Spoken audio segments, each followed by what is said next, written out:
અને 9 વાગ્યા સુધીમાં, એટલે કે 3 કલાકમાં લગભગ 12 થી 12.5 ઇંચ જેટલો વરસાદ વરસી ગયો છે। જે આ વરસાદ વરસતા જે ગામની પરિસ્થિતિ એક જળબંબાકાર જેવી થઈ ગઈ છે।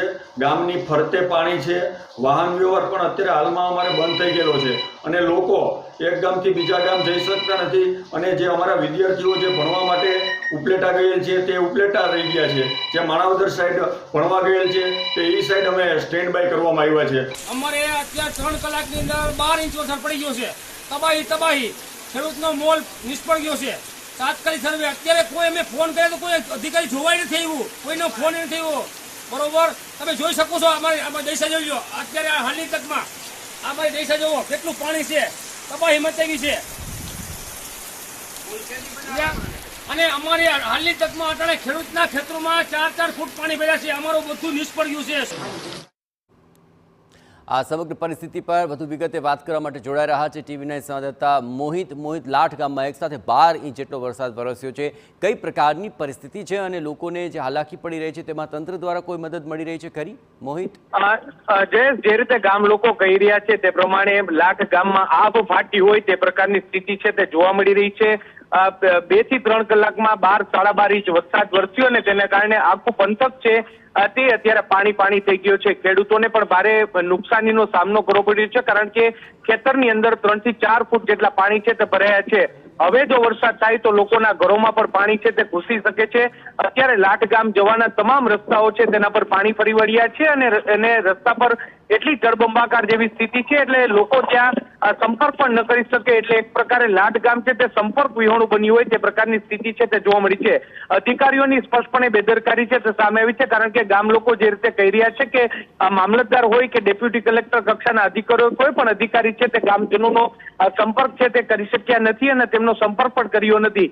તાત્કાલિક આ વિસ્તારની સમસ્યા જાણવી ખૂબ જ જરૂરી છે અને ત્યાં જે પ્રકારની જે મુશ્કેલીઓ પડી છે તેને લઈને યોગ્ય રસ્તો કરવો પણ ખૂબ જ જરૂરી છે। હાલમાં વરસાદે થોડો તેને કારણે થોડી રાહતની વાત છે, પરંતુ હવામાન વિભાગ જે રીતે આગાહી છે જાહેર કર્યું છે તેને જોતા આ વિસ્તાર છે તેમાં મુશ્કેલીઓ છે તે વધી શકે છે। ઉપલેટાના જે લાઠ ગામની સાથે સાથે ઉપલેટા પંથકમાં ઉપલેટા તાલુકાના અનેક એવા ગામો છે કે જ્યાં અત્યારે જે વરસાદ છે તે મુશળધાર વરસાદ વરસ્યો છે ને તેને કારણે ઠેર ઠેર પાણી ભરાવાની ખેડૂતોને પણ જે ખેતરોની અંદર પાણી ભરાવાની સમસ્યા છે તે અત્યારે સામે આવી રહી છે।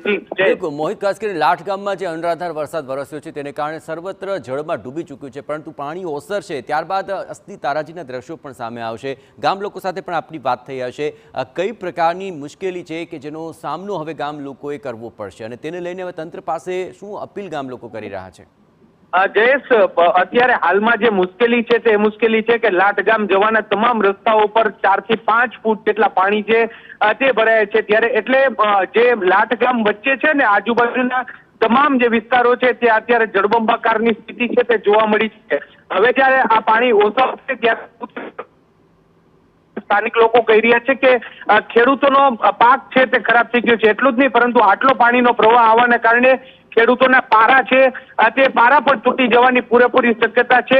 એટલે ખેડૂતોના ખેતરો છે તેમાં ધોવાણ થવાની પૂરી શક્યતા છે। એટલે હવે જ્યારે પાણી ઓસરશે ત્યારબાદ આ તારાજીના દ્રશ્યો છે તે સામે આવશે, પરંતુ અત્યારે આબ ફાટી હોય તે પ્રકારની સ્થિતિને કારણે જે લાઠ ગામ છે તે તારાજ થઈ ગયું હોય તેવું અત્યારે સ્પષ્ટપણે લાગી રહ્યું છે। બિલકુલ મોહિત, તમામ ગતિવિધિઓ પર આપ નજર રાખતા રહેજો। તો લાઠ ગામની અંદર અત્યારે જળબંબાકારની આ પરિસ્થિતિના ધસમસતા પ્રવાહમાં ખેતરોનો પાક તણાઈ ચૂક્યો છે, લોકોની ઘર વખરી પલળી ચૂકી છે, દુકાનોની અંદર પાણી ઘૂસી ચૂક્યા છે।